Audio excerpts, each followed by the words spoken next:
And Kevin asked me to do this, a few months ago, back when, before the Cleveland Browns started playing this season, back when we still had some hope.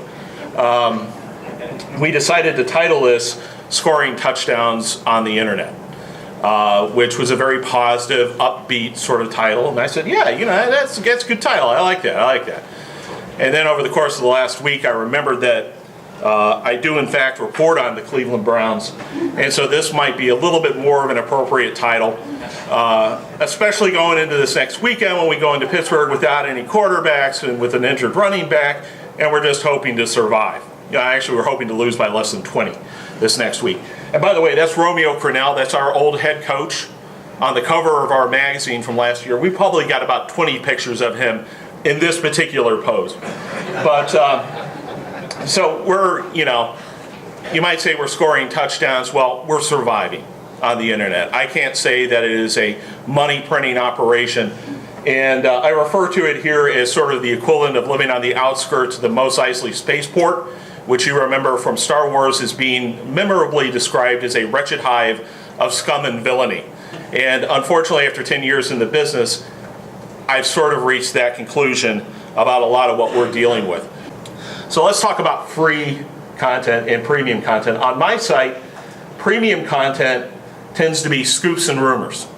This is where we get people to buy our stuff. If I can put up an article that says, we know the trade the Browns are talking about, or we know who they're targeting in the draft, or something like that, that people want to know, really want to know, and I put that behind a paywall, I'll make money from that. People will subscribe to it. We also make money, not as much, from things like low-level info.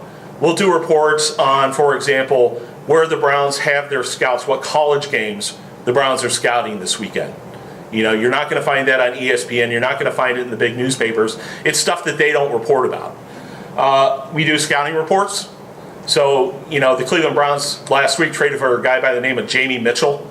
Most people have never heard about him. He's not going to make the front page of the Plain Dealer or any of the other newspapers.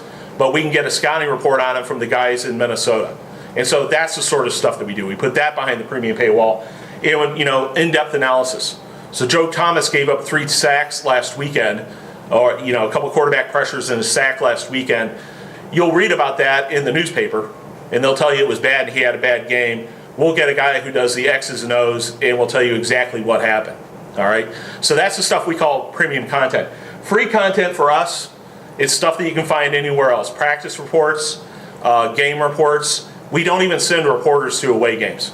We can't make money from that. We watch the game on TV and we write about it. It's a bad investment for us because this is the stuff that everybody has. It's cost of doing business. It's our free content. So let's talk about the value of free content. Why don't I put everything behind the paywall? If I put everything behind the paywall, conceivably I would make more money. Well, one of the reasons I don't do that is because one of our income streams is banner advertising. So there's value to me to get people to come to our website to look at the advertisements which are on that site. Okay, and this will be important as I talk about what's happening in the world of free content.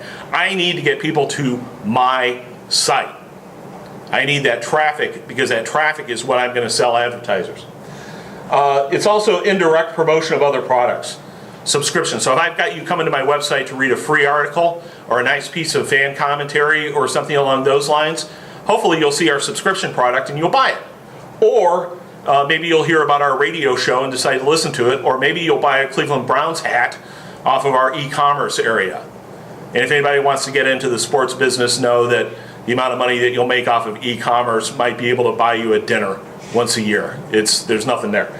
But those are other things that we sell by getting people simply to come to our site. And what I would also suggest is that as we are creating more and more content, the value of that content, of each individual piece of content, continues to go down. And it seems to me like the media is in a giant rush to zero revenue. They're trying to figure out the most effective ways to give away their content. In my business, the way I make money is by getting people to come to my website. So if you're throwing things out on Twitter first, instead of people coming directly to your website to find that information, maybe refreshing your website 15 times a day looking for updates, they can just now sit on Twitter. and they can have TweetDeck sitting there rolling out all this information, right? They don't have to visit your website at all. So the sale that you make, the value of this scoop you just got, is now indirect. You're hoping that somebody comes to your website because of it. The second bullet point is about aggregation. There's a lot of talk about aggregators as if an aggregator is a special thing. An aggregator is no longer anything special. Aggregation is very, very easy to do. When I captured all that traffic back in 1999, I was doing news aggregation. I was following what other people were doing. If it was an interesting story, I threw it up on my website. In order to be a news aggregator, you need to have the technology, a blog, which we've already defined as being very easy to attain, and you need labor. You need somebody who's going to sit there, follow RSS feeds, in Google Reader, follow Twitter streams, and see what's happening, and then write about it. What barrier to entry do you have there? And so if you've got every single company trying to build up as much traffic as they can, every single company will want to become an aggregator. And I'm looking at my competition right now, and that is exactly what they're doing. A lot of links to other people's stories with a little bit of value added, maybe a little bit of commentary added to it, right? It's not a particularly special skill. It's not a differentiator anymore. But you have tons and tons of news aggregation going on out there, which basically means, again, the revenue from the people who actually do the work continues to fall. I think that there is business opportunity in this mass of content. And that business opportunity is in helping people understand it, helping people filter through it. No one can now sit down and read every Cleveland Browns story or every pro football story or whatever. So the value that we're adding is essentially as curators, a term which has gained some fashion now, curators of content. And I think that one of the trends that we're going to start seeing is something that I'm calling here live streaming. I'm sure that there are better terms for it. But what you're seeing with a lot of the aggregators now are people doing text articles about other text articles. Well, news now comes out in a whole bunch of different formats, right?